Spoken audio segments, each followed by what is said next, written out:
Hello students, welcome back to my channel. सबसे पहले तो मैं आप सबको थैंक यू बोलना चाहती हूँ इतने सारे विशेस और एप्रिसिएशंस के लिए। ये मुझे जितना ज़्यादा खुश फील कराते हैं उतना ही ज़्यादा मेरे ऊपर रिस्पॉन्सिबिलिटीज़ को भी डालते हैं। मेरे अपने स्टूडेंट्स से तो मुझे ये विशेस मिले ही मिले, but at the same time मेरे यूट्यूब चैनल पे भी मुझे कुछ स्ट्रेंज बच्चों से जिनको मैं कभी नहीं मिली और इस वर्चुअल वर्ल्ड के थ्रू ही हमारे बीच में एक टीचर और स्टूडेंट का रिलेशनशिप है, उनसे भी बहुत सारे विशेस मिले।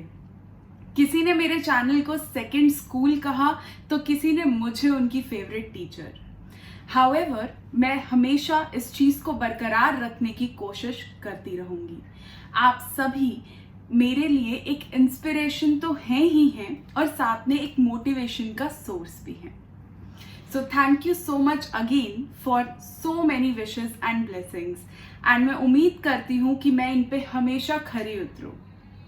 इसके बाद मैं बात करना चाहूंगी कुछ ऐसी चीजों के बारे में जिनको मैंने अभी रिसेंटली एक कंसर्न के रूप में अपने चैनल पर देखा है। बहुत सारे स्टूडेंट्स ने मुझसे अपनी क्वेरीज जो हैं वो यूट्यूब पर पूछी रिगार्डिंग जो भी वीडियोस अभी तक बनी हैं कंटेंट रिलेटेड। तो मैं उन स्टूडेंट्स को ये एडवाइस देना चाहूंगी कि अगर आप सीरियस हैं, अगर आप सीरियसली पढ़ाई कर रहे हैं, तो आप मेरे इंस्टाग्राम पेज को भी फॉलो कर लीजिए, जिसका लिंक ये है। उसे फॉलो करने से आपको ये फायदा होगा कि जब आप YouTube पे कोई क्वेरी पूछते हैं तो मुझे YouTube चैनल को ओपन करने और क्वेरीज को रिस्पॉन्ड करने में थोड़ा सा टाइम लग जाता है। बट अक्सर जब हम पढ़ाई करते हैं और हमारा फ्लो बना होता है पढ़ाई का और हमारी क्वेरी उस टाइम एड्रेस नहीं होती, तो थोड़ा सा हमारा एक डाइवर्जन सा हो जाता है और ब्रेक आ जाता है। सो आई डोंट वांट कि जब एग्जाम्स बिल्कुल अप्रोच कर रहे हैं अब आप लोगों के, तो आप इस क्वेरी को जो है अपने मन में रखें एंड बहुत ही लंबे टाइम तक वो खिंच जाए। इसलिए आप इंस्टाग्राम पेज को अगर फॉलो कर लेंगे तो वहां मैं कंटिन्यूसली अवेलेबल रहती हूँ और आपकी क्वेरीज को मैं इमीडिएटली रिस्पॉन्ड भी कर पाऊंगी, जिससे आपको भी हेल्प मिलेगी। प्लस उस पेज पर और भी कई सारी इंफॉर्मेशन है जो इस चैनल पे डालना मे बी सूटेबल नहीं होता, तो इंस्टाग्राम पेज पर ही उनको इजीली अवेलेबल करा दिया जाता है। सो आप उस पेज को जरूर फॉलो कीजिए, उसी से आपको जो है असली में हेल्प मिल पाएगी to get in touch and be in tune with the channel.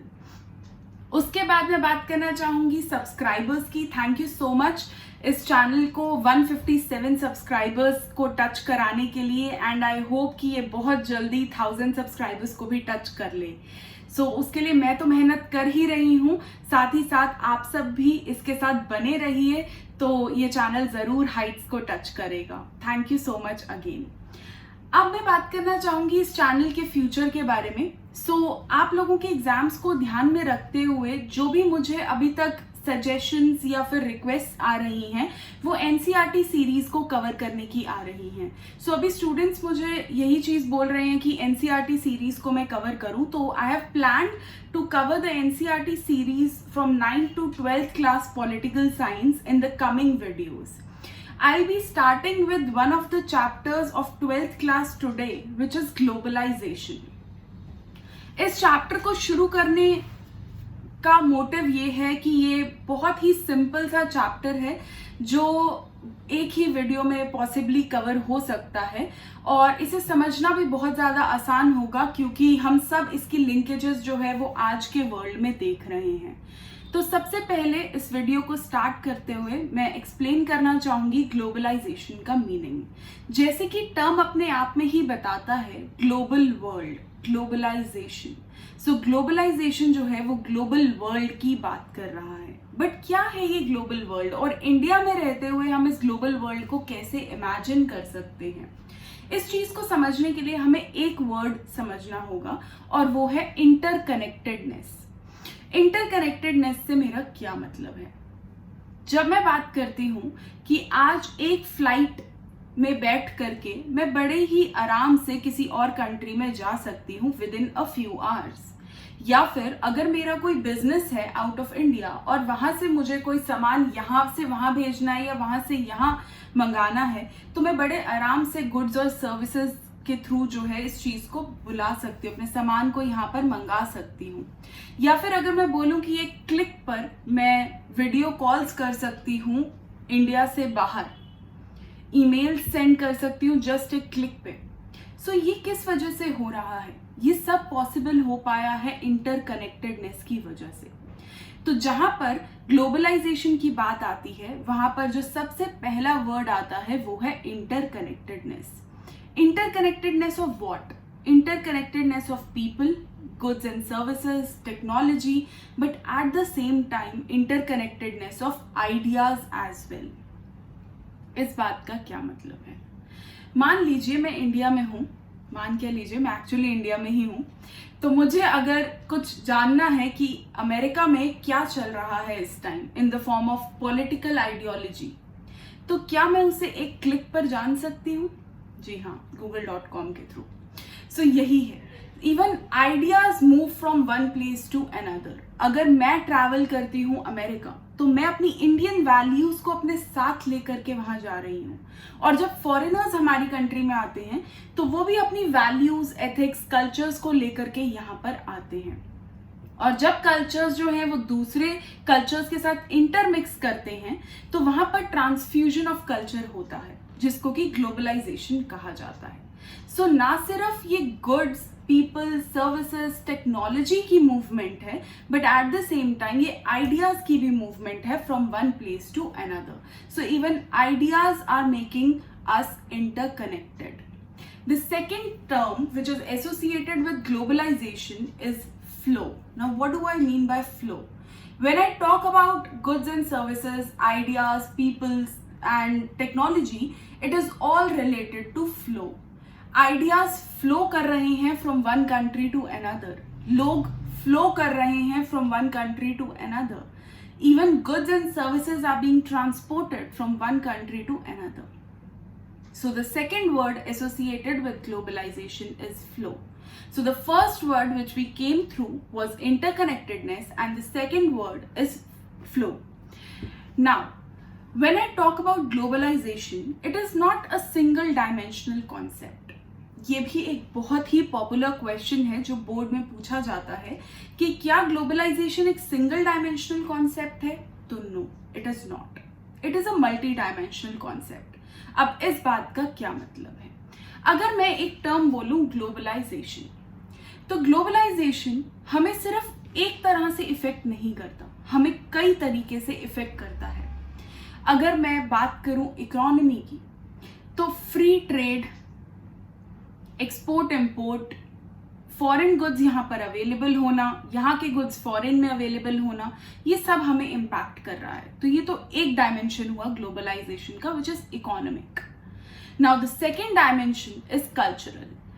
The only fact कि आज हम एक रेस्टोरेंट में बैठ करके burger, pizza, masala dosa and north Indian खाना साथ में खा सकते हैं is only because of globalisation, because our cultures have got intermixed. So this makes it a two-dimensional concept. Now when I talk about the third concept, it is the political concept of globalization. अब इसका क्या मतलब है? जैसे जैसे MNCs एक country में आती हैं, तो वो उसकी पॉलिटिकल सिचुएशन को भी इम्पैक्ट करती हैं। कैसे?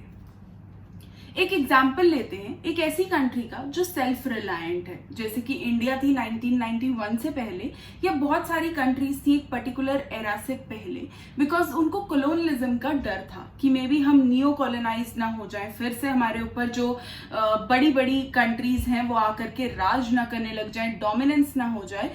इस वजह से वो जो है अपने आप को नियो कॉलोनियलिज्म से बचाते हुए जो प्रोटेक्शनिज्म की पॉलिसीज हैं उनको फॉलो कर रही थी। जैसे इंडिया में भी लाइसेंस परमिट कोटा राज चल रहा था, अगर आपने सुना हो ये टर्म तो। ऐसा जो चल रहा था, तो इन कंट्रीज की क्या पॉलिटिकल सिचुएशन थी? यहाँ पर स्टेट जो है वो बहुत ज्यादा पावरफुल था, क्योंकि वही सब कुछ डिटरमाइन कर रहा था।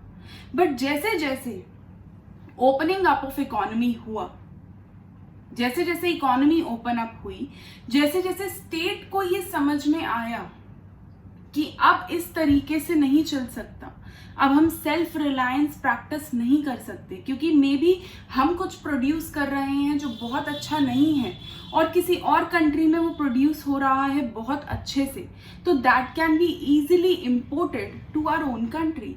एंड ऐसे ही जो चीज़ हम बहुत अच्छी प्रोड्यूस कर रहे हैं हम उसे एक्सपोर्ट कर सकते हैं। सो इस चीज को समझते हुए जो स्टेट था उसने एमएनसीज को परमिशन दी to invest with in the own country. जब ये एमएनसीज किसी पेरेंट कंट्री में आती हैं तो सिचुएशन क्या हो जाती है? स्टेट जितना स्ट्रॉन्ग पहले होता है उतना अब नहीं रहता, क्योंकि उसको एमएनसीज की कई सारी कंडीशंस जो हैं उसको फुलफिल करना पड़ता है। तो इस तरीके से पॉलिटिकली भी जो है ग्लोबलाइजेशन इम्पैक्ट करता है किसी भी स्टेट को और साथ ही साथ इंडिविजुअल को, क्योंकि स्टेट जो है वो सिटीजन्स के बिना इनकम्प्लीट है। हम ये नहीं कह सकते कि state is separate of its citizens, it is not. State comprises of citizens only. तो अगर स्टेट को इम्पैक्ट पड़ रहा है तो 100% सिटीजन्स को भी इम्पैक्ट पड़ रहा है। सो क्योंकि अब इसका एक सिंगल डायमेंशन नहीं है, क्योंकि इसके 2 डायमेंशंस नहीं हैं और 3 तो मैं ऑलरेडी डिस्कस कर ही चुकी हूं, तो इसको एक मल्टी डायमेंशनल कॉन्सेप्ट जो है कहा जाता है। ये एक बहुत ही पॉपुलर क्वेश्चन है बोर्ड का कि क्यों हम ग्लोबलाइजेशन को एक मल्टी डायमेंशनल कॉन्सेप्ट कहते हैं। कभी कभी ये 1 मार्कर्स में भी पूछ लिया जाता है कि globalisation is a dash concept. So this stands very very important. Now causes of globalisation. अब हमने समझ तो लिया कि ग्लोबलाइजेशन क्या है, it is interconnectedness, it is flow. Now what has caused globalisation? किस वजह से ग्लोबलाइजेशन जो है वो एग्जिस्टेंस में आया है? तो सबसे पहले तो ग्लोबलाइजेशन आया है ट्रांसपोर्ट एंड कम्युनिकेशन की वजह से। अगर मान लीजिए फ्लाइट्स ही अवेलेबल ना हो, अगर मान लीजिए ट्रक्स अवेलेबल ना हो एक जगह से दूसरी जगह चीजों को भिजवाने के लिए, अगर मान लीजिए टेलीफोनिक लाइंस ही ना हो, तो कन्वर्सेशन कैसे होगी? कैसे पता चलेगा कितना सामान एक जगह से दूसरी जगह पे भिजवाना है? So in that case transport and communication जो है वो बहुत ज्यादा इंपॉर्टेंट हो जाता है इन द केसेस जहां पर हम ये बात करते हैं कि ग्लोबलाइजेशन जो है उसको एग्जिस्टेंस में लाना है। So the first cause of globalisation is transport and communication. The second is of course our very favourite, our very own internet, जिसके बिना हम सर्वाइव ही नहीं कर सकते। एक दिन भी अगर इंटरनेट ना चले या वाईफाई ना चले तो हमारी लाइफ बिल्कुल इनकम्प्लीट हो जाती हैं। सो इंटरनेट के रेवोल्यूशन ने भी, जो यूएस की वजह से जो इंटरनेट एग्जिस्टेंस में आया है, वर्ल्ड वाइड वेब, इसने एक्चुअली वर्ल्ड वाइड वेब जो है एक एस्टैब्लिश कर दिया है। हम एक वेब के अंदर आ चुके हैं अब एक्चुअली, जिससे हमें बाहर निकलना है लेकिन हम निकल नहीं पा रहे हैं, क्योंकि और कोरोना ने तो हमें ऐसा इफेक्ट कर दिया है कि हम बिल्कुल ही वर्ल्ड वाइड वेब में फंस चुके हैं। उसके बिना हमारी लाइफ सब बिल्कुल ही इनकम्प्लीट हो चुकी है। सो इंटरनेट जो है वो सेकेंड कॉज है ग्लोबलाइजेशन का। Then technological revolutions, not only in the field of communication, लेकिन बाकी जगह भी जो टेक्नोलॉजिकल रेवोल्यूशंस हुए हैं, जो इंडस्ट्रियल ग्रोथ हुई है, जो इंडस्ट्रीज में टेक्नोलॉजी की रेवोल्यूशंस हुई हैं, वहां पर अगर हम देखें तो उसकी वजह से भी ग्लोबलाइजेशन जो है वो और भी ज्यादा बढ़ रहा है with the coming times. So India की अगर मैं बात करूं तो 1991 से इंडिया जो है वो ग्लोबल वर्ल्ड में एंटर किया था। उससे पहले हम लाइसेंस परमिट कोटा राज जो है वो फॉलो करते थे। मैं थोड़ा सा ब्रीफ में इसके बारे में भी बताऊंगी in some time. Now I will begin with the consequences of globalisation. हमने किसी चीज का मीनिंग समझ लिया, हमने उसके कॉजेस समझ लिए, अब हम समझेंगे कि उससे रिजल्ट्स क्या क्या आ रहे हैं। ग्लोबलाइजेशन कितना अच्छा है for the society on the whole. तो क्योंकि एक मल्टी डायमेंशनल कॉन्सेप्ट है, हम तीनों वेज में इसके कॉन्सिक्वेंसेस को समझेंगे, पॉलिटिकली भी, इकोनॉमिकली भी एंड कल्चरली भी। So starting with the political consequences. The first consequence is that the role of the state is decreased. अब जब मैं ये कह रही हूं तो क्या मतलब है इस बात का? क्या स्टेट ने काम करना बंद कर दिया है? नहीं, स्टेट ने काम करना बंद नहीं किया, लेकिन उसकी जो काम करने की नेचर है वो चेंज हो गई है। ग्लोबलाइजेशन से पहले स्टेट जो है एक वेलफेयर स्टेट की तरह एग्जिस्ट करता था। अब ये वेलफेयर स्टेट क्या होता है? जो हमने यूएसएसआर के बारे में पढ़ा था in one of the videos, अगर आपने वो वीडियो नहीं देखी तो प्लीज उसे देखिए, उससे आपको सोशलिज्म का मीनिंग जो है वो समझ में आएगा। तो सोशलिज्म वाला जो स्टेट है या जो सोशलिस्ट स्टेट है या यूएसएसआर जो है वो एक बहुत ही परफेक्ट एग्जाम्पल है वेलफेयर स्टेट का। इवन इंडियन स्टेट जो कुछ टाइप ऑफ सोशलिज्म फॉलो करता है बिकॉज ऑफ नेहरूवियन आइडियोलॉजी, वो भी जो है कहीं ना कहीं एक वेलफेयर स्टेट का पैरामाउंट जो है उसको पूरा करता है। तो एक वेलफेयर स्टेट वो होता है जो प्रॉफिट मोटिव के लिए ना चलकर सिटीजन्स वेलफेयर के लिए चलता है। But as and when an MNC steps into the picture, वहां पर प्रॉफिट मोटिव जो है वो कहीं ना कहीं ऊपर आ जाता है और स्टेट का जो वेलफेयर स्टेट वाला फंक्शन है वो पीछे हो जाता है। और इसके पीछे होने से क्या होता है कि ये सिर्फ कुछ ही इंपॉर्टेंट फंक्शंस जो हैं वो डिस्चार्ज करता है, जैसे कि डिफेंस, वॉरफेयर से प्रोटेक्शन, पीस इंश्योर करना। सो यही जो है अब एक फंक्शन रह गया है स्टेट का कि डिफेंस इंश्योर करे वो, कि डिफेंड कर सके हम अगेंस्ट वॉर्स, पीस बना रहे विद इन द कंट्री। सो यही जो है अब फंक्शन रह गया है किसी एक स्टेट का। तो उसका जो रोल है वो बहुत ज्यादा कम हो गया है। नेक्स्ट अगर मैं बात करूं तो उसकी कैपेसिटी भी जो है वो कम हो चुकी है। मैंने जैसे कि अभी बताया कि एमएनसीज के आने से एक सिचुएशन हो गई है कि हम उनकी कंडीशंस पर काम करते हैं, या स्टेट जो है वो बहुत ज्यादा टुवर्ड्स एमएनसी डाउन हो चुका है। सो उसकी वजह से क्या हुआ है कि उसका जो रोल है, उसकी जो कैपेसिटी है वो भी कम हो गई है। ओके, और बहुत ज्यादा रोल जो है वो एमएनसीज का एग्जिस्टेंस में आ गया है। बट अब ये तो हुई कुछ नेगेटिव बातें। अगर मैं पॉजिटिवली बात करूं कि किस तरीके से जो है वो पॉजिटिवली स्टेट या पॉलिटिकली इफेक्ट कर रहा है ग्लोबलाइजेशन, तो सबसे पहले मेरे दिमाग में राइट टू इंफॉर्मेशन आता है, क्योंकि राइट टू इंफॉर्मेशन भी जो है वो एक तरह से टेक्नोलॉजिकल रेवोल्यूशन की वजह से एग्जिस्टेंस में आया है कि आप किसी भी एरिया की इंफॉर्मेशन जो है वो एट अ क्लिक ले सकते हैं। विद इन फ्यू डेज आपको वो पूरी इंफॉर्मेशन प्रोवाइड कर दी जाती है।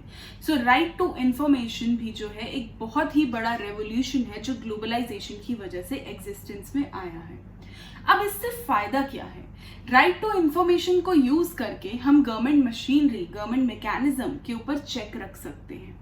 सिमिलरली स्टेट भी जो है वो अपने सिटीजन्स की इंफॉर्मेशन जो है वो हर वे में टेक्नोलॉजी की वजह से जो है एक्वायर कर सकता है, जैसे कि आधार को लिंक करना with your bank account, your phone number. So इनसे क्या होता है कि स्टेट को सारी इंफॉर्मेशन जो है आपके बारे में मिलती रहती है। इससे करप्शन जो है उस पर चेक रखा जा सकता है, सिटीजन्स पे भी चेक रखा जा सकता है कि कोई अनड्यू एडवांटेज जो है कोई सिटीजन ना ले ले। तो इसकी वजह से पॉलिटिकली अगर हम देखें तो स्टेट कमजोर भी हुआ है on one and, but at the same time कहीं ना कहीं वो स्ट्रॉन्ग भी हुआ है। अब मैं बात करूंगी इकोनॉमिक कॉन्सिक्वेंसेस की। इकोनॉमिकली हम सब जानते हैं कि ट्रेड जो है वो बहुत ही ज्यादा लार्ज अमाउंट में होने लगा है। जब हम सेल्फ सफिशिएंट होते हैं, जब हम सब कुछ खुद प्रोड्यूस करते हैं और खुद ही कंज्यूम करते हैं, तो हम कुछ भी सरप्लस नहीं बनाते, क्योंकि हमें पता होता है इतना हम प्रोड्यूस करें इतना ही हमें कंज्यूम करना है। सो एट दैट टाइम कुछ भी फ्लो नहीं होता from one country to another. So इससे क्या होता है, ना तो फॉरेन करेंसी हमारे पास आती है, ना हमारी करेंसी उधर एक्सचेंज होती है। सो हम फॉरेक्स रिजर्व्स तो बचा लेते हैं, but at the same time हमारी जो इकोनॉमी है वो कहीं ना कहीं स्लो डाउन हो जाती है, क्योंकि वो कंपीट नहीं कर रही होती in the outer world. So free trade आने से क्या हुआ है कि एक कंपटीशन जो है वो जनरेट हो गया है। और अगर मैं प्रोड्यूसर्स की बात करूं तो उनको भी एक कंपटीशन की फीलिंग है कि हमें एक गुड जो है वो चीप अमाउंट में भी देना है, अदरवाइज चाइना से गुड्स आ जाएंगे जो बहुत चीप है। हाउएवर अभी तो सब बंद है, बट स्टिल पहले तो ऐसी ही सिचुएशन थी कि इंडियन प्रोड्यूसर्स या लोकल प्रोड्यूसर्स क्यों सफर कर रहे थे, हैंडीक्राफ्ट्स बनाने वाले क्यों सफर कर रहे थे, क्योंकि चाइना से जो गुड्स हैं वो बहुत ही चीप अमाउंट में आ रहे थे और क्वालिटी से ज्यादा आज के टाइम लोग क्वांटिटी में बिलीव करने लगे हैं। सो इस वजह से भी जो है एक कॉम्पिटेटिव फीलिंग जो है वो मेंटेन थी। बट ग्लोबलाइजेशन अगर ना हो तो कोई कॉम्पिटेटिव फीलिंग नहीं आएगी, क्योंकि कोई चैलेंजिंग फैक्टर ही नहीं है आपके लिए। बट ये तो हो गया पॉजिटिव कि हम इन्वेस्ट कर रहे हैं, हमारे यहाँ लोग आके इन्वेस्ट कर रहे हैं, हम ट्रेड कर रहे हैं, हमें चीप गुड्स अवेलेबल हैं। बट इससे नुकसान क्या हो रहा है?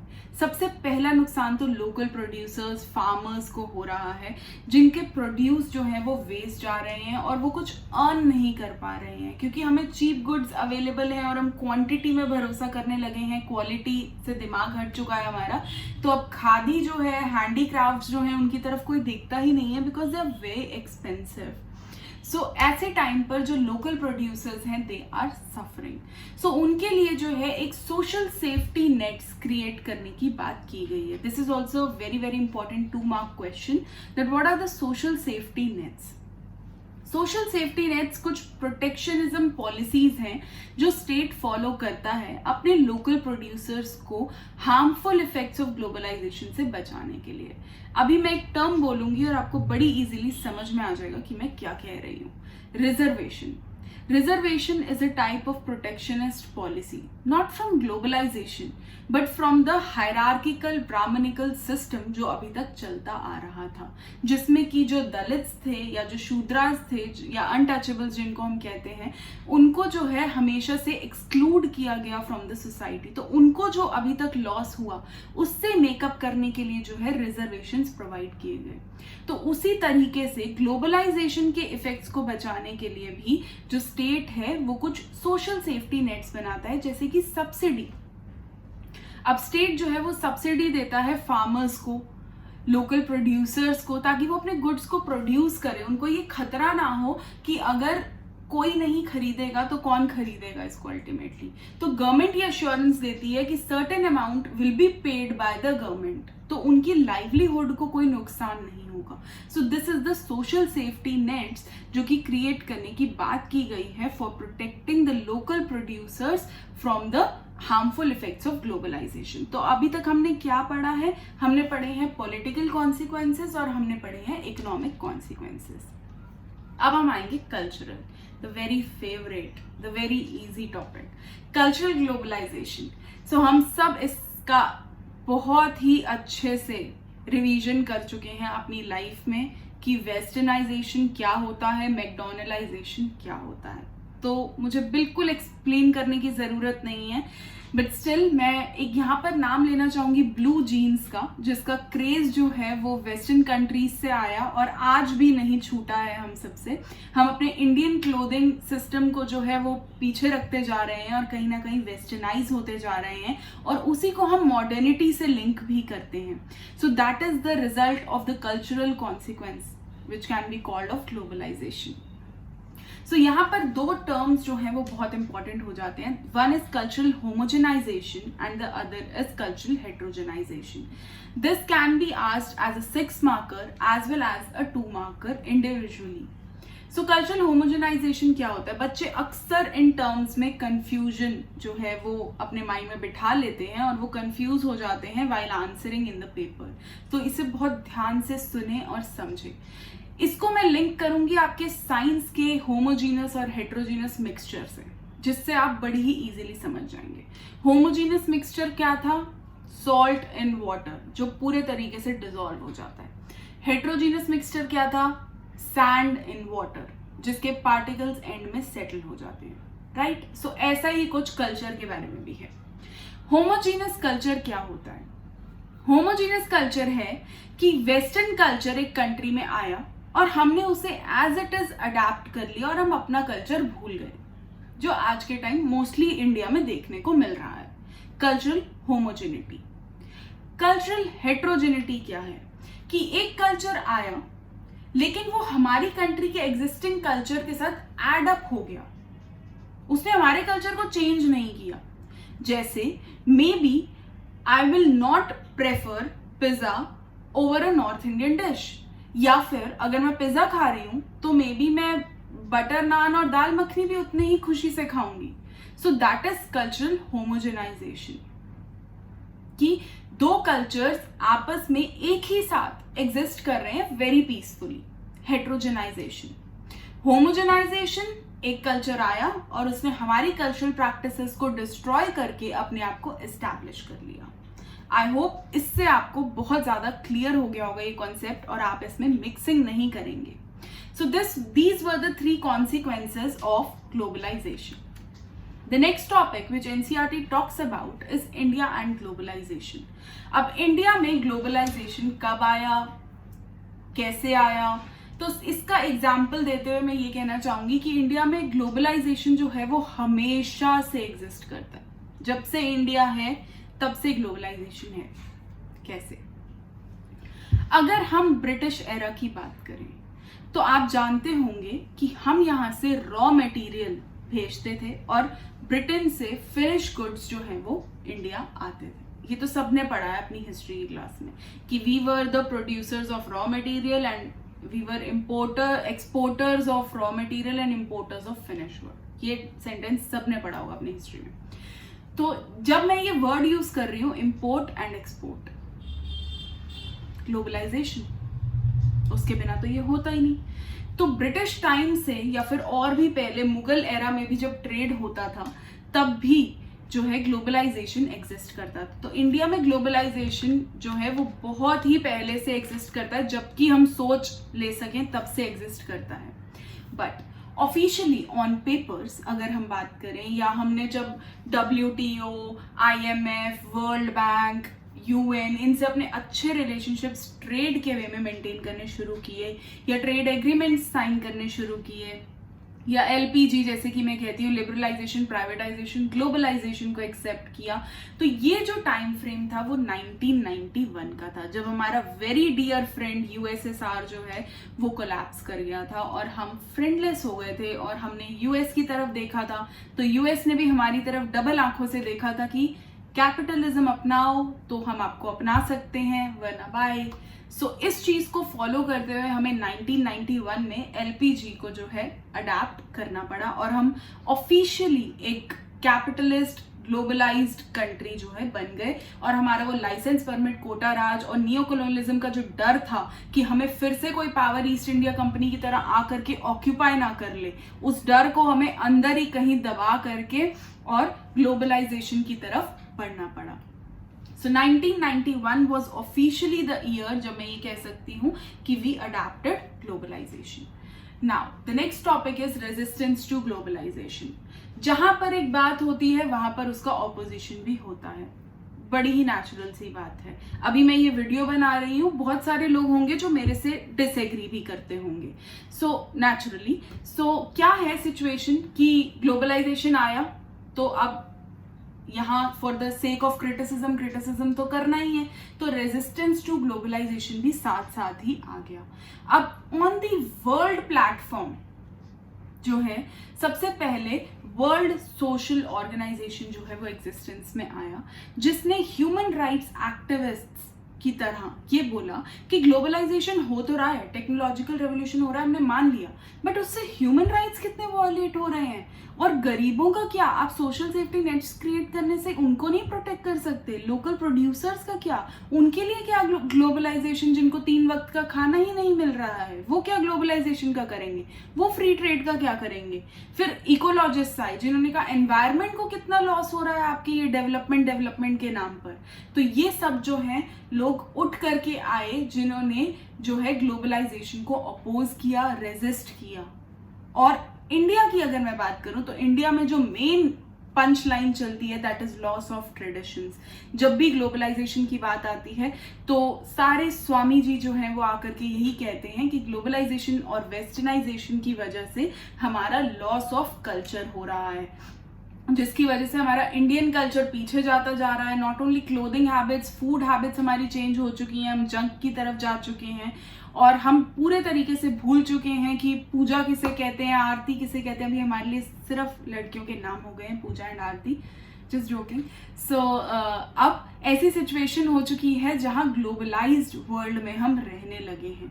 सो ऐसी टाइम पर जहां पर लॉस ऑफ कल्चर हो रहा है, वैलेंटाइंस डे हमारे लिए बहुत ज्यादा इंपॉर्टेंट हो गया है. हाउएवर इसका रेफरेंस बुक में भी है वैलेंटाइंस डे का, कि किस तरीके से इसका भी ऑपोजिशन होता है. अगर आपने देखा हो तो आप बहुत अच्छे से समझ सकते होंगे कि मैं क्या कहने की कोशिश कर रही हूँ. सो रेजिस्टेंस टू ग्लोबलाइजेशन जो है वो इंडिया में भी बहुत ही हाई लेवल पर देखा जाता है. बट अगर मैं रियलिटी की बात करूं, अगर मैं सच्चाई बोलूं, तो globalisation is here to stay. And after the collapse of socialist and communist world, capitalism is the only way where we look at. And having a right-wing government today at the center, that is BJP, that is offering a great vision to capitalist tendencies. So वो एक तरह से है ही right wing की party जो definitely capitalism को support करती है, और इस टाइम पूरे वर्ल्ड को नीड भी है इंटरकनेक्टेडनेस की in every way, cultural term में भी, पॉलिटिकल टर्म में भी, इकोनॉमिक टर्म में भी, और हेल्थ के टर्म्स में भी. सो कोरोना ने हमें ये चीज भी सिखाई है कि हमें इंटरकनेक्टेड रहना है अगर हेल्थ इश्यूज या एनवायरमेंटल इश्यूज भी आते हैं, because health and environment has no borders of its own.